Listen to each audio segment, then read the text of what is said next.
Kyle Busch was not just another NASCAR driver. He was the driver fans either cheered for with everything they had or booed with the same energy. But now the noise is gone. The number 8 is silent. A two-time champion is dead at 41. And NASCAR is left asking one painful question. How does the sport move forward after losing Kyle Busch? For more than 20 years, Kyle Busch gave NASCAR something it always needed: a villain, a hero, a winner, a problem, and sometimes all four on the same weekend. That is why his sudden death hit so hard. This was not a retired legend from another time. This was not a name from old race clips. Kyle Busch was still racing. He was still part of the Cup garage. He was still tied to Richard Childress Racing. He was still supposed to be in the Coca-Cola 600 weekend at Charlotte Motor Speedway.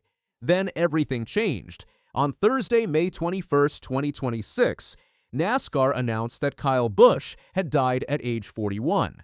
The statement came from the Busch family, NASCAR, and Richard Childress Racing. It said the sport was heartbroken. It called him a future Hall of Famer. It called him a rare talent. And that part was not just polite wording. It was the truth, because Kyle Busch's career was never normal. He did not slowly become great. He arrived like a storm. Born in Las Vegas on May 2, 1985, Kyle grew up in a racing family. His older brother Kurt Busch had already shown what the family could do, but Kyle was not trying to live as Kurt's younger brother forever. He wanted his own name, his own wins, and his own place in NASCAR.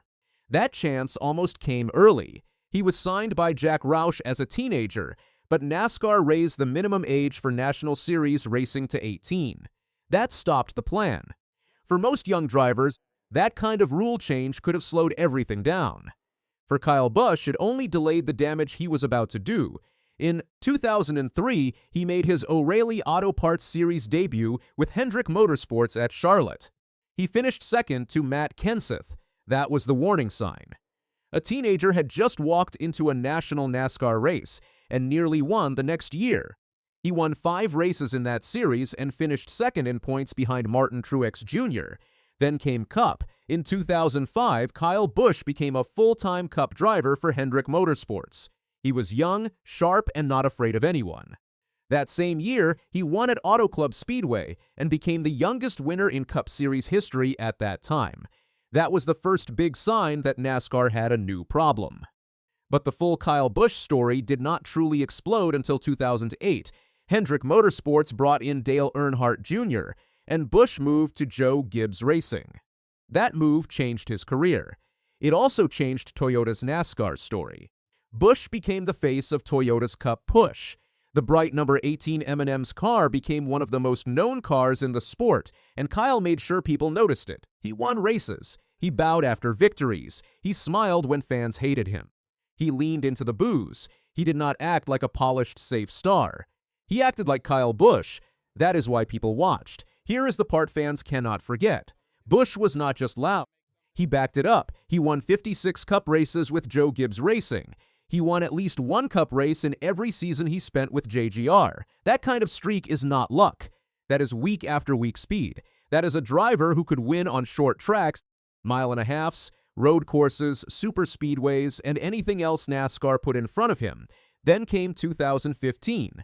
That year should have been ruined before it started. Busch broke his right leg and left foot in a crash at Daytona during an O'Reilly Series race. He missed the first part of the Cup season. Many drivers would have spent the rest of the year just trying to recover. Kyle Busch came back and won the championship. That is why this story hurts so much now. Because Kyle's whole image was built around not going away. He always came back. He came back from injury. He came back from bad races. He came back from fan hate. He came back from team drama. He came back from career doubt. But this time, NASCAR does not get a comeback. In 2019, he won his second Cup championship. That made him one of the defining drivers of his era. Not just a race winner, not just a headline machine, a true champion. By the time of his death, Busch had 63 Cup Series wins. That ranked 9th on the all-time Cup wins list.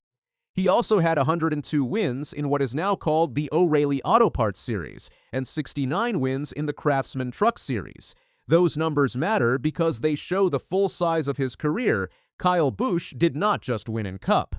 He won everywhere. Some people loved that. Some people hated it. Fans argued for years about whether he should have been racing so much in lower series.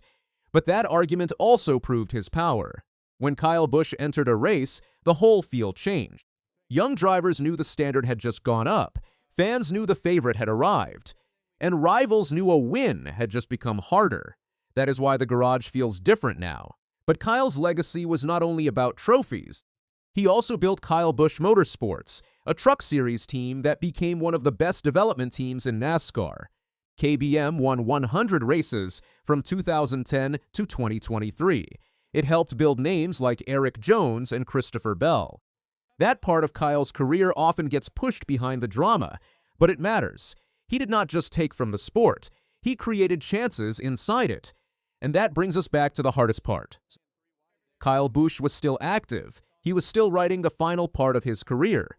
After leaving Joe Gibbs Racing following the 2022 season, he joined Richard Childress Racing in 2023. That move shocked people because Busch and Richard Childress had a heated past. Years earlier, Childress had a famous garage fight with him after a race at Kansas, but time changed things. Childress welcomed him. Busch joined the number 8 Chevrolet. And for a short time, it looked like a fresh start. He won 3 races in the first half of 2023, but after that, the wins stopped. At the time of his passing, his final Cup win was June 4, 2023, at Worldwide Technology Raceway at Gateway. That meant Busch was in the longest winless stretch of his career, and that made the 2026 season even more loaded with pressure. Could he win again? Could RCR give him the car he needed? Could the old Rowdy still scare the field? Those questions were still open. Now they will never be answered. And that is one of the cruelest parts of this story. The final chapter was still in motion. According to AP, a 911 call from the day before his death showed how sudden and serious the situation became.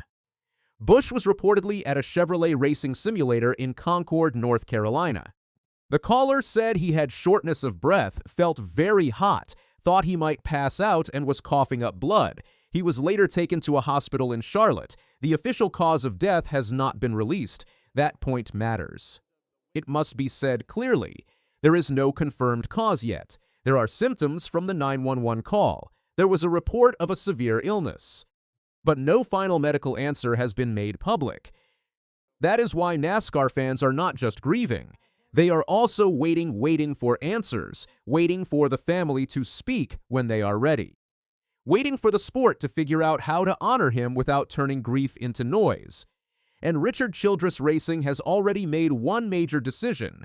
The team is suspending use of the number 8 car.